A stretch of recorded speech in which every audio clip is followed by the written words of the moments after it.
ধন্যবাদ ব্যারিস্টার ফুয়াদকে। এ পর্যায়ে আমি মঞ্চে আমন্ত্রণ জানাচ্ছি বিএনপির আন্তর্জাতিক বিষয়ক কমিটির সদস্য জনাব ইঞ্জিনিয়ার ইশরাক হোসেনকে। ইঞ্জিনিয়ার ইশরাক হোসেন।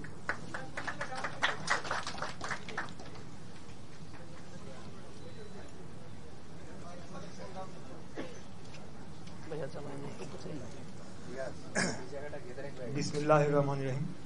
আসসালামু আলাইকুম সবাইকে। প্রথমেই আজকে পুসাব কর্তৃক আয়োজিত এই আলোচনা সভায় আমাকে আমন্ত্রণ এবং বক্তব্য রাখার সুযোগ করে দেওয়ার জন্য আজকের যে অনুষ্ঠানের সকল যারা উদ্যোক্তা রয়েছেন সবাইকে ধন্যবাদ জানাচ্ছি। আসলে বক্তব্য আমি অত ভালো একটা দিতে পারি না। আমাদের আজকে মঞ্চে অনেক লার্নেড পার্সন, অনেক সিনিয়র লিডারশিপ তারা রয়েছেন। অনেক সুন্দর বক্তব্য ইতিমধ্যে হয়েছে, আরও বক্তব্য আসবেন। আমাদের আজকের প্রধান অতিথি বিএনপির স্থায়ী কমিটির সদস্য, সর্বজন শ্রদ্ধেয় নেতা, উনিও বক্তব্য রাখবেন। সো বক্তব্য দেওয়ার কিছু নাই। আমি শুধু আজকের যে টাইটেল, যে dialogues on hope and expectation, এটা নিয়ে একটু 2-4 মিনিট আপনাদের সাথে কথা বলতে চাই। এই আন্দোলনটা যখন চলে তখন পুরোটা সময় আমি আসলে কারাগারে বন্দী ছিলাম। অগস্টের 6 তারিখে আমি মুক্ত হয়ে আসি। তো আমরা কারাগারে 16 তারিখ পর্যন্ত, জুলাইয়ের 16 তারিখ পর্যন্ত আমরা পেপার পত্রিকা পাচ্ছিলাম। 16 তারিখের পরে সেটা কমপ্লিটলি বন্ধ করে দেওয়া হয় এবং আমাদেরকে রীতিমতো 24 ঘন্টা লক আপের মধ্যে নিয়ে যাওয়া হয়। আপনারা যে মনে থাকবে যে নরসিংদীতে একটা জেল একটা ঘটনা ঘটেছিল, ওইটার পরে বিশেষ করে আমাদের উপর চাপটা বাড়িয়ে দেয়। তো যতটুকু লক্ষ্য করেছি যে 16-17 তারিখের পর বিভিন্ন মাধ্যমে আমি খোঁজ খবর নিতাম বাইরে কি হচ্ছে। সেখানে দেখেছি যে যখন সরকারি বিশ্ববিদ্যালয়ের উপরে পূর্ণ দমে সরকার জোর প্রয়োগ, বল প্রয়োগ করলো এবং সেখান থেকে আন্দোলনকে আপনার দমানোর সর্বোচ্চ শক্তি প্রয়োগ করলো, তখন 17, 18, 19, 20 তারিখ খবর পাচ্ছিলাম যে প্রাইভেট ইউনিভার্সিটির যারা ছাত্ররা রয়েছেন তারা আন্দোলনকে গড়ে তুলছেন এবং ঢাকার যে কয়েকটা পয়েন্টে আন্দোলন হয়েছে তার মধ্যে অন্যতম বাড্ডা, উত্তরা, মিরপুর, যে 3টা স্থানে বিশেষত প্রাইভেট ইউনিভার্সিটির ছাত্ররা প্রবল অবস্থান নিয়েছেন এবং প্রতিরোধ গড়ে তুলেছেন। আমরা সেটার জন্য আপনাদেরকে ধন্যবাদ জানাই এবং আপনাদের প্রতি কৃতজ্ঞ থাকব। তো সেখান থেকে আমি মনে করি যে প্রাইভেট ইউনিভার্সিটি যারা এই আন্দোলনে অংশগ্রহণ করেছেন, আগামী দিনে হোপস এন্ড এক্সপেকটেশন, আপনাদের অনেক হোপস থাকবে, অনেক এক্সপেকটেশন থাকবে এবং সেটার জন্য আপনারা ভোকাল থাকবেন। আপনাদের যে প্রত্যাশা, বাংলাদেশ রাষ্ট্র থেকে আপনার একজন নাগরিক হিসেবে আপনারা কি চান, সেটার ব্যাপারে আপনারা সোচ্চার থাকবেন, ভোকাল থাকবেন।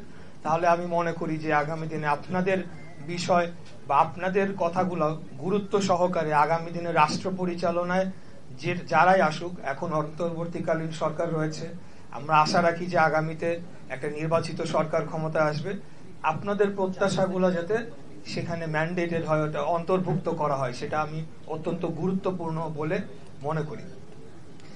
আরেকটি বিষয় আপনাদেরকে বলতে চাই যে যখন আমরা 13 তারিখ, 12 তারিখ বিভিন্ন পেপার পত্রিকা পাচ্ছিলাম এবং সেখানে আসছিল যে মুক্তিযোদ্ধার সন্তান ব্যানারে আওয়ামী লীগের কিছু নেতাদের সন্তানেরা তারা শাহবাগে অবস্থান করছে এবং তারা এই বৈষম্য বিরোধী ছাত্র আন্দোলনে যারা অংশগ্রহণ করছে তাদের বিরুদ্ধে অবস্থান নিয়েছে, নানাভাবে ব্র্যান্ডিং করার চেষ্টা করছে।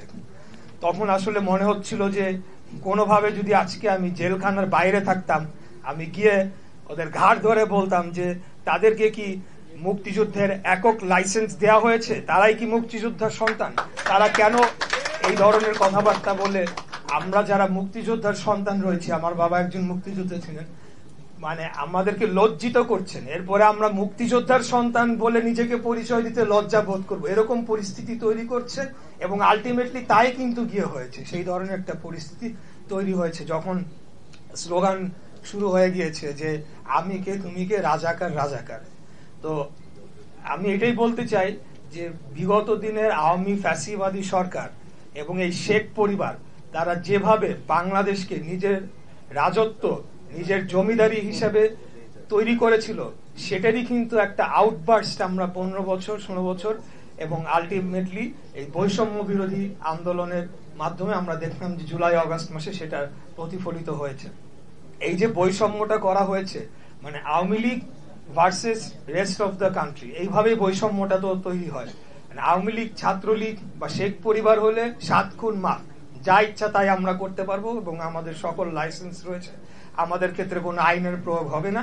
আর বাকিরা হলো আমাদের দাস প্রজা, মানে আমরা রাস্তাঘাটে চলাফেরা করতে, নিঃশ্বাস নিতে মনে হয় দমবদ্ধ একটা পরিস্থিতি যে আমরা আওয়ামী লীগ করি না, এখানে ছাত্রলীগ, ওইখানে যুবলীগ, এরা এখানে অবস্থান করছে, এরা বিভিন্ন স্কুল, কলেজ, মাদ্রাসা, বিভিন্ন প্রতিষ্ঠান দখল করে একটা রাজত্ব করে বসে নিয়েছে। তো সেটা আমরা কোনোভাবেই, আমি বিশ্বাস যে আমরা মেনে নিতে পারি না, আমরা কোনোদিন মেনে নিব না। Free citizen of a free country. আমাদের ইচ্ছা হইলে আমরা রাজনৈতিক দলকে সমর্থন দেব, আমাদের যদি ইচ্ছা না হয় আমরা দিব না, কোনো রাজনৈতিক দলকে সমর্থন দিব না, এটা আমার নাগরিক অধিকার। কিন্তু আমার উপরে কেউ চাপিয়ে দিবে সেটা আমরা কোনোদিনও মেনে নিতে পারি না, মেনে নিব না। এই ফয়সালাটা 1971 সালেই করা হয়ে গিয়েছিল মহান মুক্তিযুদ্ধের মাধ্যমে, যখন স্বাধীন বাংলাদেশ প্রতিষ্ঠা পায়। এটাই ছিল ম্যান্ডেট যে এটা একটা স্বাধীন রাষ্ট্র হবে, আমরা আমাদের মুক্ত চিন্তা করতে পারবো, আমাদের বাক স্বাধীনতা থাকবে, কেউ আমাদেরকে কিছু চাপাই দিতে পারবে না। এবং আগামী দিনে আমরা যখন নির্বাচনের কথা বলি, এই একটা ভুল পারসেপশন আমার মনে হয় ইয়াং জেনারেশনের সাথে আমাদের মেইন স্ট্রিম পলিটিক্যাল পার্টির তৈরি হচ্ছে। নির্বাচনের কথা যখন আমরা বলি, তার মানে এই না যে আমরা তাড়াতাড়ি ক্ষমতায় যেতে চাচ্ছি। বিভিন্ন আপনাদের প্রয়োজন, আপনারা নাগরিক কমিটিকে ভোট দেন, আপনারা অন্য পলিটিক্যাল পার্টিকে ভোট দিয়ে ক্ষমতায় আনেন, কোনো অসুবিধা নাই, কিন্তু মানুষ যাতে তাদের ভোটটা সঠিকভাবে দিতে পারে এবং সঠিকভাবে গণনা হয়ে সেটি রেজাল্ট আমরা পাই, এবং সেটা শুধু আগামী নির্বাচন না, every election should be like that. তখনই কিন্তু কেউ আর তার সীমা অতিক্রম করার তারা সাহস দেখাবে না। যারাই রাষ্ট্র ক্ষমতায় আসবে তারা জানবে যে আগামী 5 বছর এর মধ্যে আমাদেরকে আবার জনগণের কাছে যেতে হবে। এইটা যখন আমরা নিশ্চিত করতে পারবো স্থায়ীভাবে, পার্মানেন্ট ভাবে, আমার মনে হয় এরপরে যত ধরনের সমস্যা রয়েছে সেটা আস্তে আস্তে অবশ্যই সমাধান হবে। কারণ কোনো ফ্যাসিবাদ কিন্তু কোনো সংবিধান দিয়ে লিখে কোনো আইন করে আপনি বন্ধ করতে পারবেন না। ডেমোক্রেসি ইটস এ প্র্যাকটিস, চর্চার বিষয়। আমাদের সংবিধানে কোথাও লেখা ছিল না যে গুম, খুন, হত্যাকাণ্ড করতে পারবে, কিন্তু খুনি হাসিনা এবং তার দোসররা এবং এই শেখ পরিবার তারা কিন্তু সকল ধরনের অত্যাচার আমাদের উপর চাপিয়েছে, সকল কিছু আইন ভঙ্গ করে। অতএব আমার মনে হয় যে আগামী দিনে আমরা ডেমোক্রেসিটাকে প্র্যাকটিস করব এবং যারাই ফ্যাসিবাদী মনোভাব পোষণ করবে তাদের বিরুদ্ধে আমরা এটাকে শুরুতেই রুখে দিব, যাতে আর কোনোদিন এই ধরনের শক্তি মাথাচাড়া না দিতে পারে। এবং সেটার জন্য আমরা প্রস্তুত রয়েছি। প্রয়োজনে আগামী দিনে আবারও আন্দোলন সংগ্রামের আমি আশা রাখি আর প্রয়োজন হবে না। আমরা সেই বাংলাদেশ চাই না, আমরা চাই বাংলাদেশ একটা উন্নয়নশীল রাষ্ট্রে পরিণত হবে। আপনারা যারা প্রাইভেট ইউনিভার্সিটির ছাত্ররা রয়েছেন, বিদেশ থেকে আমাদের দেশে পড়াশোনা করার জন্য আসবে, আমরা কেন যাব? আমাদের দেশে বিদেশ থেকে আসবে চিকিৎসা নেওয়ার জন্য, আমরা কেন যাব? এই দেশটা যাতে একটা উন্নত রাষ্ট্রে পরিণত হয় এই সাউথ ইস্ট এশিয়ার মধ্যে, সেটি আমাদের প্রত্যাশা থাকবে। আমরা চাই না আবারও আমাদের রাস্তায় নেমে আন্দোলন করতে হোক, কিন্তু যদি প্রয়োজন হয়, যদি ফ্যাসিবাদ সেটা আওয়ামী লীগের ফর্মে হোক, বন্য যে কোনো ফর্মে হোক, আমরা ইনশাল্লাহ অবশ্যই রাস্তায় থাকবো। এটাই আমাদের ওয়াদা আপনাদের প্রতি। এই বলে আজকে আমি আমার বক্তব্য শেষ করছি। খোদা হাফেজ, সবাই ভালো থাকবেন। আসসালামু আলাইকুম। ধন্যবাদ জনাব ইঞ্জিনিয়ার ইশরাক হোসেনকে। এই পর্যায়ে আসলে আমাদের বিশেষ অতিথি বক্তব্য রাখবেন, তিনি তার সময় স্বল্পতার জন্য আমাদের অনুষ্ঠান স্থল ত্যাগ করবেন।